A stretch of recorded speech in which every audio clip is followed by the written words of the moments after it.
Assalamualaikum warahmatullahi wabarakatuh. Ryoichi Mita lahir pada tanggal 19 Desember 1892 di dalam lingkungan keluarga samurai, tentara tradisional Jepang di kota Sofu, prefektur Yamaguchi, Jepang Barat.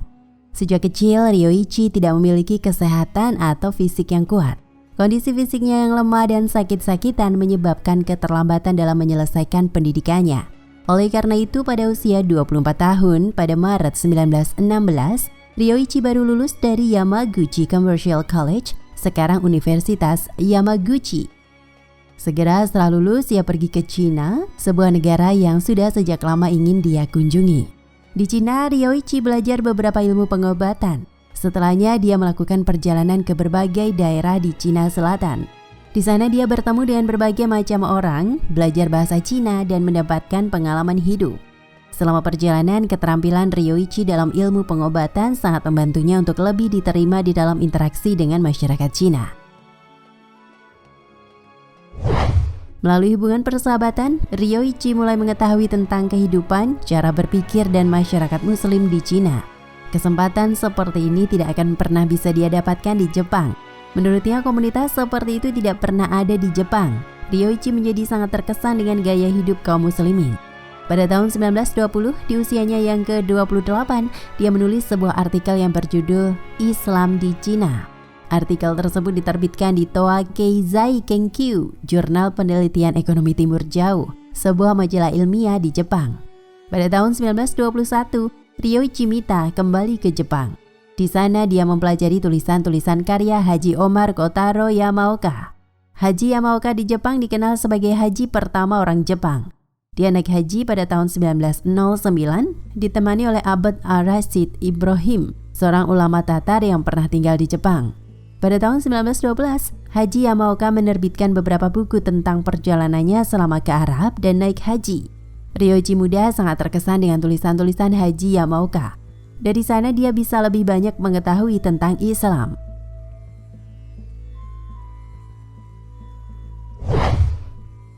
Haji Omar Kotaro Yamaoka.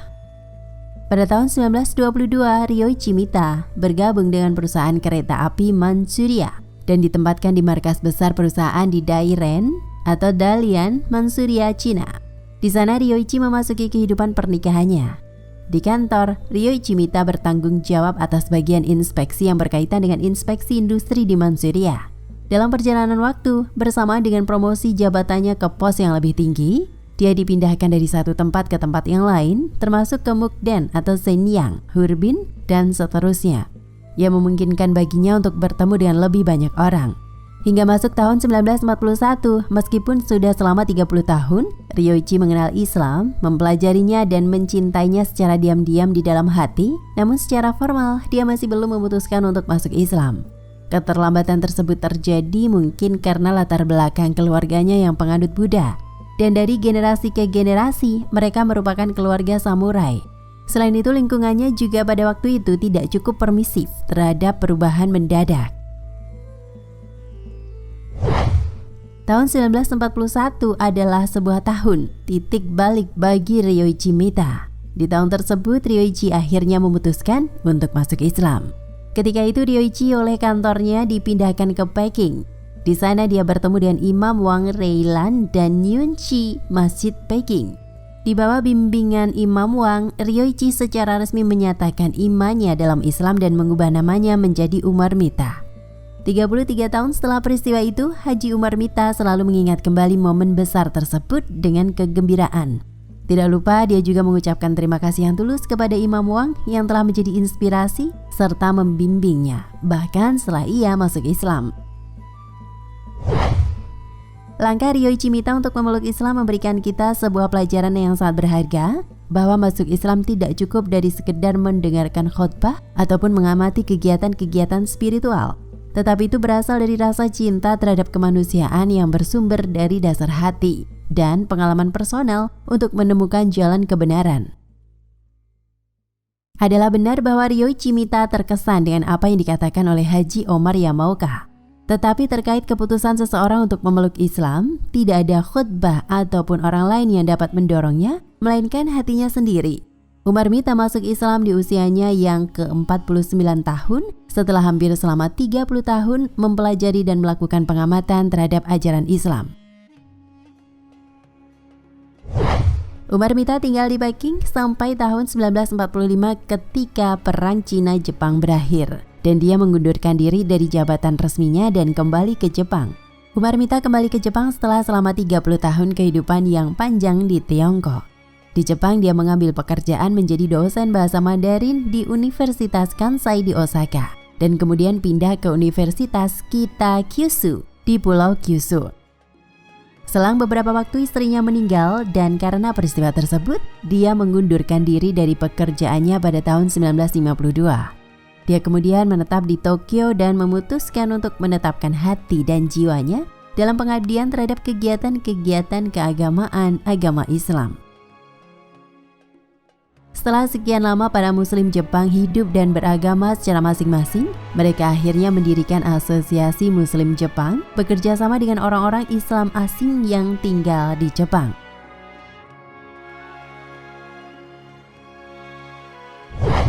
Perkembangan Islam di Jepang. Ketika Umar Mita selama 30 tahun tinggal di Cina dan mempelajari Islam, di Jepang sendiri Islam justru mulai berkembang dan mengakar. Hal tersebut disebabkan oleh kegigihan Haji Omar Yamaoka yang telah bekerja keras untuk membangun fondasi bagi Islam melalui ceramah-ceramah dan publikasinya. Orang-orang Jepang yang selama Perang Dunia II yang terpengaruh oleh orang-orang Islam di Asia Tenggara dan akhirnya memeluk Islam. Dan pengungsi Muslim Turki yang menetap di Jepang setelah meninggalkan rumah mereka di Uni Soviet. Faktanya, kelompok muslim terakhir yang disebut di ataslah, yaitu para pengungsi Tartar yang telah memainkan peran yang sangat penting dalam mempengaruhi kehidupan muslim Jepang. Melalui upaya mereka yang antusias dan sungguh-sungguh dan dengan kerjasama dengan beberapa orang Jepang yang bersahabat lainnya, masjid pertama di Jepang didirikan di kota Kobe pada tahun 1935 dan masjid yang kedua didirikan di Tokyo pada tahun 1938. Ketika Umar Mita tiba dan menetap di Tokyo pada tahun 1952, dia sudah berusia 60 tahun. Pada masa itu, sisa-sisa kehancuran akibat Perang Dunia II masih terlihat di seluruh Jepang. Orang-orang Jepang masih hidup dalam kondisi serba sulit. Mereka kekurangan makanan, pakaian, dan tempat tinggal. Bahkan meskipun dalam kondisi sulit seperti itu, Umar Mita memilih untuk mengabdikan dirinya pada agama Islam dan belajar bahasa Arab. Ketika kelompok-kelompok tablik asing mengunjungi Jepang, Umar Mita selalu ringan tangan dalam membantu mereka. Dia juga aktif berpartisipasi dalam semua kegiatan pekerjaan mereka. Pada tahun 1957, dia diundang ke Pakistan. Di sana dia melakukan berbagai perjalanan sehubungan dengan kegiatan tablik di negara itu dan bertukar pikiran dengan kaum muslimin dari berbagai kelompok masyarakat. Perjalanan tersebut sama sekali tidak mudah dan aman, khususnya bagi kesehatan Umar Mita yang sejak kecil memiliki fisik yang lemah. Meskipun demikian, Umar Mita yang sekarang tidak takut apapun kecuali kepada Allah, dia tidak gentar untuk melanjutkan perjalanannya di jalan Allah. Setelah bergabung dengan kelompok tablik pada tahun 1957 di Pakistan, Umar Mita pada tahun 1958 berkesempatan bergabung dengan kelompok peziarah Pakistan. Ia pergi ke Mekah dan memenuhi hasratnya untuk melaksanakan ibadah haji. Setelah naik haji, Umar Mita kembali ke Jepang dan memulai pekerjaannya dengan semangat baru. Pada tahun 1960, setelah kematian mendadak Sadiq Imaizumi, Presiden Asosiasi Muslim Jepang, Japan Muslim Association pertama, Haji Umar Mita terpilih sebagai Presiden Ketua.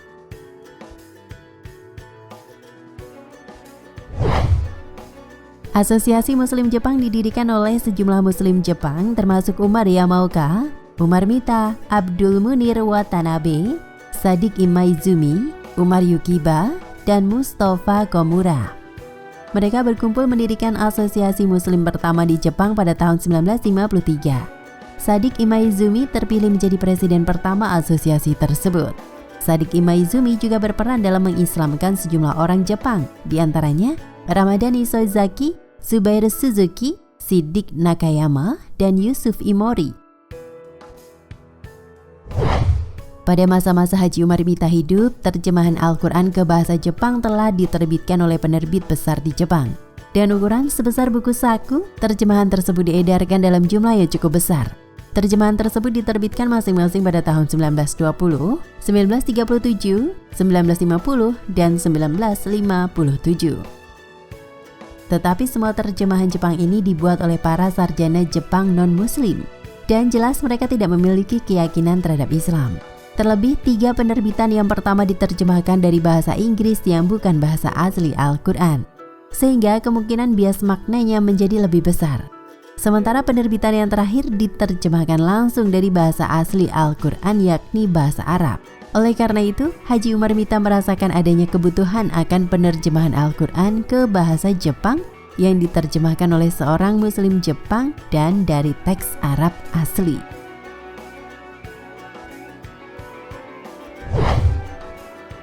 Tidak ada orang lain yang lebih baik daripada Haji Umar Mita sendiri untuk melakukan pekerjaan yang luar biasa seperti itu. Jadi dia memutuskan untuk melakukan pekerjaan itu sendiri. Pada saat itu, dia sudah berumur 69 tahun. Dia memiliki kecemasan akan kesehatannya yang buruk dan usianya yang sudah tua. Namun dia berserah diri sepenuhnya kepada Allah Subhanahu wa Ta'ala. Pada tahun 1961, pada usia 70 tahun, Haji Umar sekali lagi pergi ke Pakistan dan untuk sementara waktu menetap di Lahore untuk melanjutkan pekerjaan penerjemahannya. Secara bersamaan dia juga belajar bahasa Arab dengan para sarjana bahasa Arab dan Al-Quran di sana. Selama waktu ini dia menjalin kontak dengan Rabita Al-Alam Al-Islami di Mekah melalui kantor almarhum Hans Abdur Rasid Arsad. Kemudian Haji Umar diundang ke Mekah. Di sana dia mendapatkan janji dukungan dari Rabita Al-Alam Al-Islami untuk menerbitkan buku terjemahan Al-Quran ke bahasa Jepang. Ketika tinggal di Arab Saudi, dia melakukan kontak yang luas dengan para ulama Al-Quran di Mekah, Madinah, Jeddah, Taif, Riyadh, dan seterusnya, dan membuat banyak kemajuan dalam pekerjaannya. Melalui semua ini, panduan inspiratif dari almarhum Hans Abdur Rasid Arsad adalah kenangan yang tak terlupakan baginya. Namun peristiwa yang lebih tak terlupakan adalah kematian Hafiz Arsad dalam kecelakaan lalu lintas. Ketika peristiwa tersebut terjadi, Haji Umar Mita juga berada di dalam mobil yang sama, tetapi dia selamat. Bahkan bahwa dia dapat bertahan hidup dan bisa kembali ke Jepang. Baginya itu adalah peristiwa yang menakjubkan dalam hidupnya. Kejadian tersebut terjadi pada tahun 1963 ketika Hafiz Arsad, Haji Mita, dan beberapa sahabat lainnya sedang menuju Mekah dari Madinah dengan mobil. Ketika mobil mencapai Badar, mobil tersebut mengalami kecelakaan sampai terbalik. Hafiz Arsad meninggal di tempat. Haji Mita lolos dari kematian tetapi mengalami luka berat. Dalam perjalanan waktu dia pulih dari trauma dan cedera akibat kecelakaan. Untungnya, Rabita Al-Alam Al-Islami memberi bantuan dan kebaikan yang sangat besar selama waktu perawatan dan pemulihannya setelah kecelakaan. Setelah pulang ke Jepang, Haji Umar Mita melanjutkan perawatan pasca kecelakaan yang dialami di Arab Saudi, dan pada saat yang sama dia melanjutkan pekerjaan menerjemahkannya. Selama periode ini, kadang-kadang dia tinggal di Miyazaki di Kyushu dan kadang-kadang di kota Ensan di prefektur Yamanashi untuk tujuan memulihkan kesehatan serta melakukan pekerjaannya dalam suasana damai dan jauh dari hiruk-pikuk kota besar. Ketika di Enzan, dia bertemu dengan Abu Bakar Morimoto, pendukung lain dari Muslim Jepang pada tahun 1965. Ini adalah saat-saat yang membahagiakan bagi Haji Umar Mita, karena kecemasannya selama ini tentang nasib terjemahannya terjawab sudah. Abu Bakar Morimoto adalah seorang Muslim Jepang yang ahli dalam dunia percetakan dan dia bersedia bekerja sama untuk menerbitkan terjemahan Haji Umar Mita kelak apabila sudah selesai. Pada tahun 1968, penerjemahan Al-Quran telah selesai dan revisi pertama dilakukan oleh Komite Revisi dan Peninjauan yang ditunjuk oleh Asosiasi Muslim Jepang. Setelah melakukan penelitian dan peninjauan berkelanjutan selama sekitar 1,5 tahun, pada bulan Juni 1970, Haji Umar Mita bersama Hussein Khan, sahabat dari Pakistan, pergi ke Mekah membawa naskah terjemahan yang telah direvisi. Di Mekah, naskah itu sekali lagi direvisi oleh komite utama yang ditunjuk oleh Rabita Al-Alam Al-Islami. Setelah sekitar 6 bulan mengulas dengan seksama, terjemahan itu akhirnya siap untuk dicetak. Haji Umar Mita kemudian kembali ke Jepang dan naskahnya dikirim ke percetakan Takumi Kobo Printing Hiroshima yang dimiliki oleh seorang muslim Jepang lainnya. Akhirnya pada 10 Juni 1972, proses pencetakan terjemahan Al-Quran berbahasa Jepang telah selesai. Terjemahan Al-Quran edisi pertama ini diterbitkan atas jeripaya dan kerja keras Haji Umar selama 12 tahun. Pada saat itu usianya sudah mencapai 80 tahun. Bahkan setelah penerbitan pertama itu, Haji Umar Mita terus melakukan pekerjaannya menulis catatan kaki untuk terjemahan tersebut. Umar Mita sendiri secara garis keturunan merupakan seorang samurai, namun dia lahir di saat kasta samurai sedang dilucuti oleh penguasa. Namun tampaknya nilai-nilai pribadi samurai masih dilestarikan di dalam lingkungan keluarganya, sehingga beliau masih mewarisi sifat-sifat seorang samurai. Wallahu a'lam bishawab. Nah pemirsa Ensiklopedia Al-Fatih, sampai di sini perjumpaan kita kali ini. Semoga menginspirasi.